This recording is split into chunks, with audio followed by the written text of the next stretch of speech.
Okay, so I gave you this general form of uxy, and I need to give you some explanation of what this is.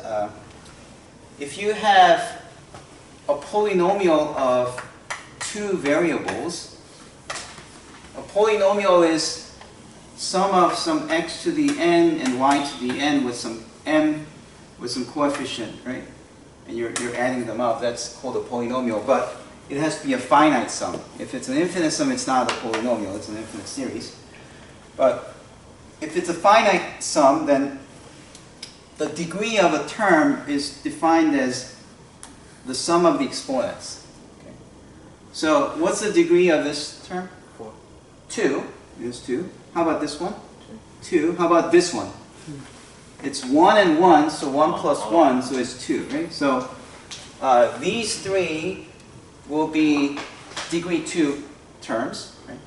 And if you think about it, these are all the possible degree 2 terms. Don't you agree? Right? There's no other way you can have a degree 2 with just x and y. Okay, what's the degree of this one? 1.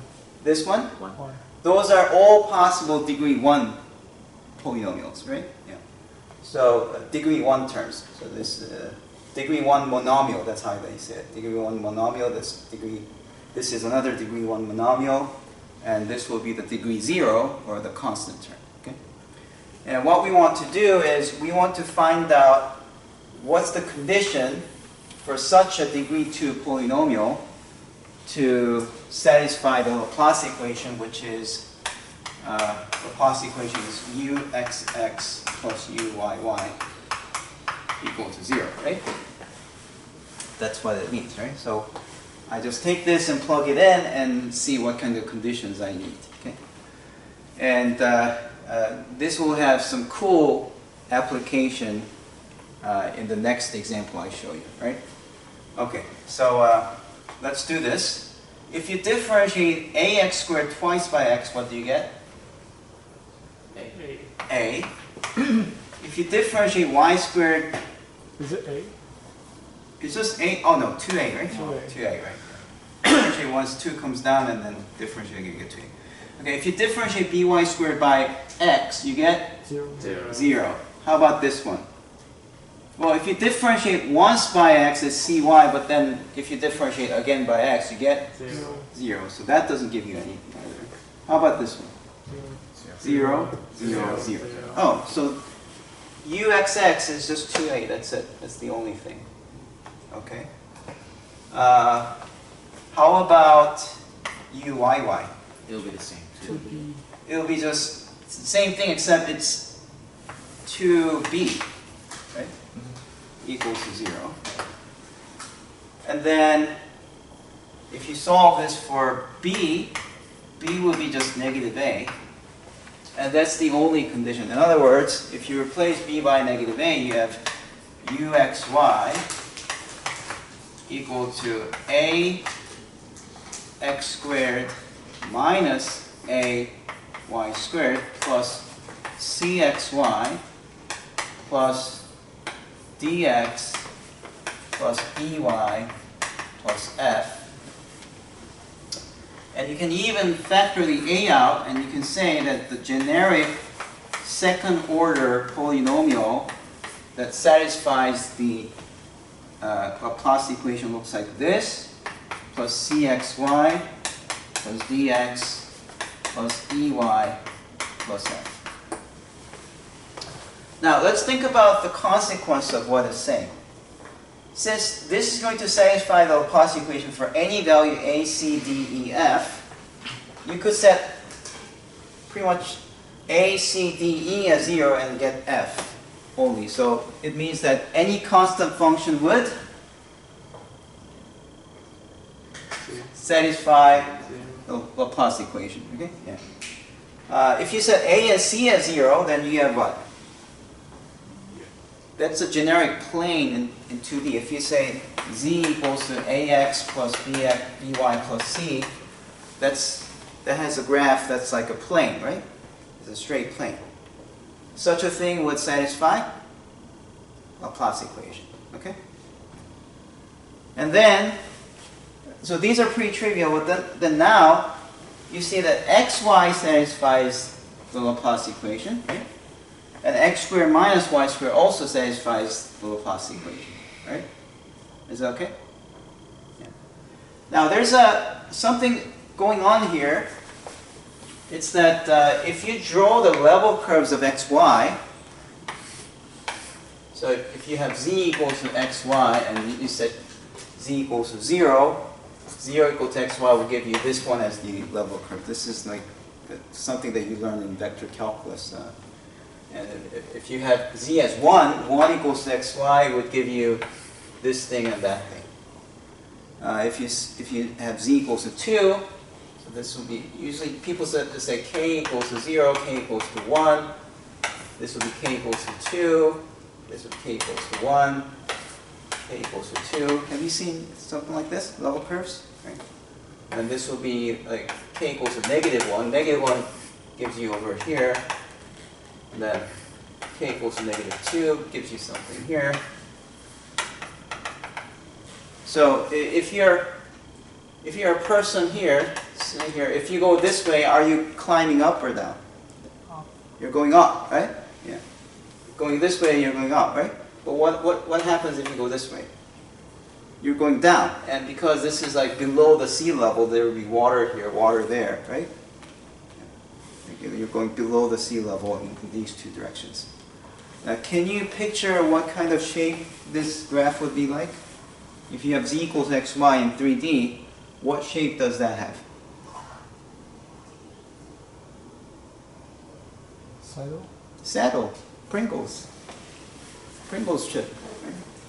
It's like that, and then it goes down. Right? Is that okay? All right.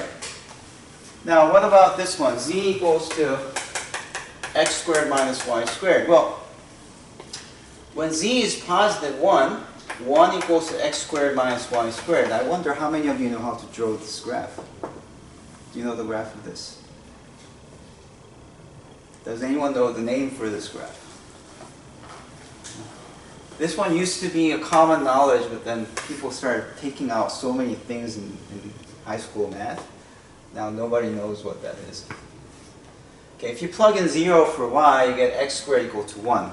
So x must be either 1 or -1, right? So it's a, huh? Is it circle?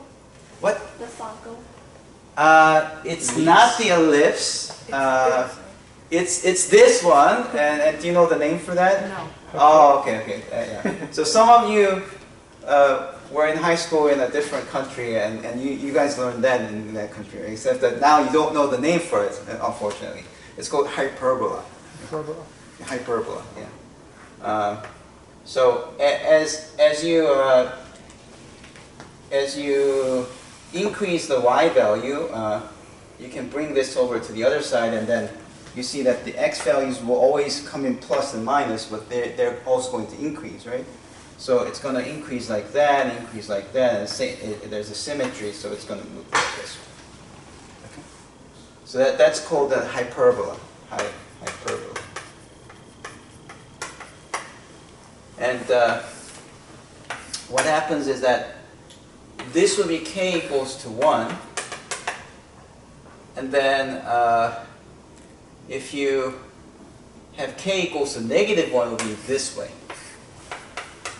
It gets flipped if you have k equals to -1. And then k equals to 0 will be exactly these two, for k equals to 0. And this will be k equals to 2, this will be k equals to 2, this will be k equals to -2, k equals to -2. Okay. What's the shape of such a thing? So if you had z equal to x squared minus y squared graphed in 3D, what would you get? What do you get? I mean, if you're given a terrain map like this, you can picture it, right? Yeah. What is that? Same thing. Huh? The same thing. It's the same thing. It's a saddle again. Didn't you see that? It's a saddle. Except that the two mountains are this direction. Okay. The seas are that direction. Okay. You see that? Yeah.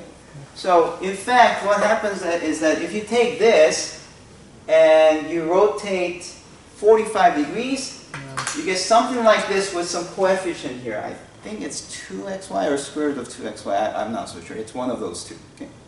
So it's basically the same thing. Okay? In other words, what I'm saying is that the second order polynomials that satisfy the Laplace equations are these Pringles, these saddles. Okay? I mean, if you have a second order polynomial that doesn't have the first order, and then for any values of a and c, you can kind of rotate it in some way to make it look like either this one or that one. Saddle, yeah. It's one of those. Okay? That's what it is. Is that okay? All right. Okay. Now here, this is the answer for this question, but I hope that would give you some idea of some further questions you can have, right? What will be like the natural question you ask next?